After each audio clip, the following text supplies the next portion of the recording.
నేను అడుగుతున్నా, జగన్మోహన్ రెడ్డికి ఈ యొక్క రంజాన్ తోఫా తీయడానికి డబ్బులు లేవా?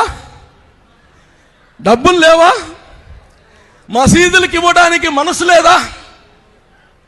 ఈరోజు ఆడబిడ్డల పెళ్లిలు గతంలో గాని చంద్రబాబు నాయుడు గారు రాని అప్పుడు ముందు రాజశేఖర్ రెడ్డి గారు కానీ ఇస్తున్నారు 15,000 రూపాయలు.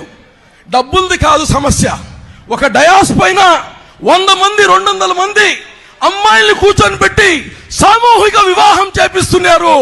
దానికి మీ డబ్బులు వద్దు, ఈ పెళ్లి వద్దు అని వెళ్ళిపోయిన సంఘటనలు ఎన్నో ఉన్నాయి. ఆడబిడ్డకి మనసు ఇబ్బంది కలగకూడదని చెప్పి ఆ పెళ్లి కూతురు అకౌంట్ కి 50,000 తీసుకెళ్లి ఇచ్చింది ఎవరు? చంద్రబాబు నాయుడు. ఇక్కడ మీరందరూ చూడాలి.